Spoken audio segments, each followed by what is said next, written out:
हर हर महादेव, जय विश्वनाथ। महाशिवरात्रि 2025 में कब है, सबसे पहले तो ये जानेंगे हम लोग। फिर उसके बाद जानेंगे ऐसा कौन सा इस महाशिवरात्रि को हमको आपको उपाय कर लेना है कि जिससे हमारा आपका जो कुछ भी मन की कामना है, अर्थात मन चाही मनोकामना है, वो हमारा पूर्ण हो सके। देखिए, बहुत ही साधारण सा उपाय बताएंगे, लेकिन क्रम से बताएंगे। बहुत कुछ जानकारी आपको देंगे इस वीडियो में, इसलिए ध्यान से आप देखिएगा। इस वर्ष 2025 में महाशिवरात्रि का जो हमको आपको व्रत करना है वह 26 फरवरी दिन बुधवार को करना है। बहुत सारे लोग परेशान हैं कि 26 को व्रत करें या फिर 27 को व्रत करें। तो इतना तो आप जान लीजिए कि महाशिवरात्रि काशी के पंचांग के अनुसार, ऋषिकेश पंचांग के अनुसार इस वर्ष 2025 में 26 फरवरी को सभी सनातनियों को मनाना है। और महा उपाय क्या है, देखिए आपको क्या करना है। महाशिवरात्रि के दिन अपने यहाँ शिव महापुराण में, अन्य ग्रंथों में बताया गया है कि महाशिवरात्रि का व्रत सभी सनातन धर्मियों को करना चाहिए। जो व्यक्ति इस सनातन धर्म का हो और वो महाशिवरात्रि का व्रत नहीं करता है तो पंचांग आदि में बताया गया है कि उसे 84 लाख योनियों में भटकना पड़ता है और लौकिक दुखों को प्राप्त करना पड़ता है, अर्थात उसका जीवन सुखमय नहीं होता है जो महाशिवरात्रि का व्रत नहीं करता है। तो इसलिए हमको आपको तो पहली बात इस वर्ष महाशिवरात्रि का व्रत करना है।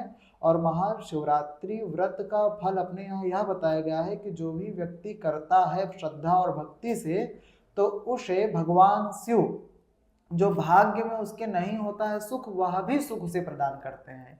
क्योंकि अपने यहाँ कहा गया है भाग्य हूँ मेट सकई त्रिपुरारी। जो हमारे आपके भाग्य में हमको आपको सुख नहीं प्राप्त होता, वह सुख भी प्रदान करने में सामर्थ्यवान होते हैं महादेव भगवान शिव। तो जो व्यक्ति महाशिवरात्रि का व्रत करता है उसके ऊपर भगवान शिव अपनी विशेष कृपा प्रदान करते हैं और इस जीवन और मरण से उसको मुक्ति दिला देते हैं। और महाशिवरात्रि का जो दिन है ये बहुत विशेष दिन है। इस दिन हमको आपको महा उपाय क्या करना है उसको आप जानिए। आपके आसपास में कहीं भी यदि भगवान शिव जी का मंदिर हो या फिर बहुत सारे सनातन धर्म को मानने वाले लोग अपने घर में ही भगवान शिव जी को रखते हैं, तो उसका मैं आपको उपाय बता दे रहा हूँ कि आपको क्या करना है। सबसे पहले तो भगवान के सम्मुख बैठ जाना है, मंदिर में या फिर अपने घर में जहाँ पे भी शिवलिंग हो वहीं पे बैठ जाना है और अपने ऊपर गंगा जल छिड़कना है, शुद्ध करना है अपने आप को। फिर उसके बाद उसी गंगा जल को 3 बार पान करना है आपको, 3 बार हाथ में लेकर पी लेना है। ओम केशवाय नमः, ओम माधवाय नमः, ओम नारायणाय नमः, इस मंत्र को बोलकर, या फिर मंत्र ना आए तो आप 3 बार जल, वही गंगा जल आप पान कर लीजिएगा। चौथी बार हाथ धुलिएगा, फिर अपने ऊपर जल छिड़क लीजिएगा। इससे क्या होगा, आपका शरीर शुद्ध हो जाएगा और आपकी आत्मा भी शुद्ध हो जाएगी गंगा जल के माध्यम से। क्योंकि अपने यहाँ शास्त्रों में बताया गया है गंगा तो दर्शनार्थी मुक्ति, गंगा जी के दर्शन मात्र से ही प्राणी को मुक्ति प्राप्त हो जाती है। तो आप तो गंगा जल स्पर्श किए रहेंगे, गंगा जल पान करेंगे, तो जो भी आपके अंदर दोष होगा वो समाप्त होगा, अर्थात जो भी अशुद्धता होगी शरीर में वह सब आपका पूरा शरीर आपका शुद्ध कर देगा गंगा जल। ठीक है, गंगा जल से शुद्ध हो जाना है। फिर उसके बाद अपने दाहिने हाथ में गंगा जल ले लेना है।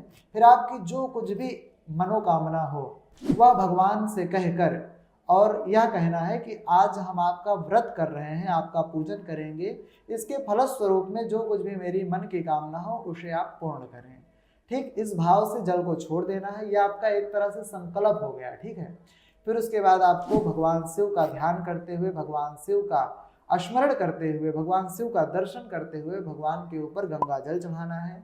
फिर उसके बाद जो 5 अमृत बताए गए हैं, 5 अमृत बताए गए हैं अपने यहाँ, उसको भगवान के ऊपर चढ़ाना है। क्या क्या, पहले दूध भगवान के शिवलिंग पर चढ़ाना है, फिर गंगा जल चढ़ाना है, फिर दूध के बाद फिर गंगा जल, फिर गंगा जल के बाद फिर दही चढ़ाना है, फिर दही चढ़ाने के बाद फिर से गंगा जल चढ़ाना है, फिर उसके बाद घी चढ़ाना है। अगर हो सके तो शुद्ध देसी घी मिल जाए तो उस घी को अर्पित करना है। फिर उसके बाद एक बार गंगा जल चढ़ाना है, फिर मधु चढ़ाना है, फिर मधु के बाद गंगा जल चढ़ाना है, फिर शक्कर चढ़ाना है। ठीक, इक्षु खांड शक्कर चढ़ाना है आपको, फिर गंगा जल चढ़ाना है।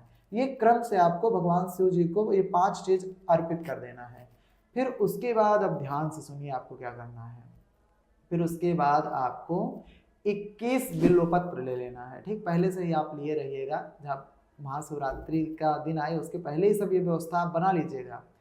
क्योंकि अपने यहाँ कहा गया है बिल्वपत्र का बहुत महत्व है। कहा गया है त्रिदलम त्रिगुणाकारम त्रिनेत्रम च त्रिधायुधम त्रिजन्म पाप संहारम बिल्वपत्रम शिवार्पणम। जब हम लोग भगवान शिव को बिल्वपत्र अर्पित करते हैं ना, तो 3 जन्मों के पाप, जो भी हमारे आपके जन्म में पाप हुए रहते हैं, हम आप कोई ना कोई पाप किए रहते हैं, इसी कारण हमको आपको जीवन में कष्ट मिलता है। तो जो भी हमारे आपके जन्म जन्मांतर के पाप हमसे अनजाने में जानकारी में हुए रहते हैं, उन सब पापों को नष्ट करने में सामर्थ्यवान होता है बिल्वपत्र। तो वही आपको 21 बिल्वपत्र लेना है और एक एक बिल्वपत्र, और एक क्रम है। बिल्वपत्र का जो ऊपर का डंठल होता है उसको आपको तोड़ के तब चढ़ाना है, उसे वज्र बोलते हैं। डंठल तोड़ देना है और 3 पत्ता वाला बिल्वपत्र आपको चढ़ाना है। कटा फिटा रहे तो ऐसा बिल्वपत्र नहीं चढ़ाना चाहिए भगवान शिव को, ऐसा अपने शास्त्रों में बताया गया है। ठीक, तो एक बिल्वपत्र चढ़ाना है। अगर आप पुरुष हैं और यह उपाय कर रहे हैं तो आपको बोलना है ओम नमः शिवाय। एक बार ये पंचाक्षर मंत्र को बोलना है, फिर भगवान शिव जी के ऊपर एक बिल्वपत्र चढ़ाना है। ऐसे एक एक बार मंत्र बोलकर एक एक बिल्वपत्र करके 21 बिल्वपत्र आप चढ़ा देंगे। और ओम नमः शिवाय, ये जो मंत्र हम आपको बता रहे हैं ना, इसे हम लोग बहुत साधारण समझते हैं, लेकिन ये साधारण नहीं है, इसका बहुत महत्व है। जो ना है, माँ है, शी है, वाह है और या है, एक एक शब्द के एक एक श्लोक, एक एक पता नहीं कितने कितने इसके संदर्भ हैं, पता नहीं कितने कितने अर्थ हैं। नागेंद्र हाराय त्रिलोचनाय भस्मांगरागाय महेश्वराय दिव्याय देवाय दिगंबराय तस्मै नकाराय नमः शिवाय। केवल ना का मंत्र का, ना शब्द का पूरा श्लोक है, समझ लीजिए। ऐसे नमः शिवाय ये आपको बोलना है एक बार, और एक एक बिल्वपत्र चढ़ाना है। ऐसे करके आपको 21 बिल्वपत्र चढ़ा देना है भगवान शिव जी के ऊपर। और ध्यान रहे कि जो चिकना भाग है उसको आपको शिवलिंग के ऊपर चपका देना है, चढ़ा देना है। ठीक है। और यदि आप स्त्री हैं, कन्या हैं और भगवान शिव जी का पूजन करने गई हैं, तो आपको बोलना है शिवाय नमः। नमः शिवाय नहीं, शिवाय नमः बोलना है। ऐसे करके भगवान को आपको अर्पित करना है 21 बिल्वपत्र। और फिर उसके बाद बिल्वपत्र चढ़ाने के बाद दाहिने हाथ में जल ले लेना है, वही गंगा जल ले लेना है। और फिर बोलना है कि हे भगवान, जो भी हमने यह पूजन पाठ किया उसे मैं आपको समर्पण करता हूँ या करती हूँ। ऐसा कहकर अपने हाथ का जल भगवान शिव के ऊपर छोड़ देना है। यदि आप श्रद्धा और भक्ति से ऐसा महा उपाय किए तो जो कुछ भी आपकी मन चाही मनोकामना है उसे भगवान शिव अवश्य पूर्ण करेंगे। ऐसा अपने यहाँ शास्त्रों में कहा गया, ऐसा मैं अपने मन से नहीं कह रहा हूँ। महाशिवरात्रि पर्व विशेष है, इस दिन हमको आपको जरूर भगवान शिव का पूजन करना चाहिए, शिव का व्रत करना चाहिए, जिससे कि हमको आपको जीवन में हर प्रकार का सुख, समृद्धि, ऐश्वर्य प्राप्त हो। महाशिवरात्रि की आप सभी भक्तजनों को सनातन धर्मियों को बहुत बहुत सारी शुभकामनाएं। हम बाबा विश्वनाथ जी से, महादेव जी से आप सभी के लिए प्रार्थना करेंगे कि आपको अपने जीवन में हर खुशी प्राप्त हो, आपकी हर मनोकामनाएं पूर्ण हो, और आप हमारे साथ ऐसे ही बने रहें। आपको हमेशा सनातन धर्म से संबंधित, ज्योतिष से संबंधित कुछ ना कुछ अच्छी जानकारी प्राप्त होती रहेगी। हर हर महादेव, जय विश्वनाथ।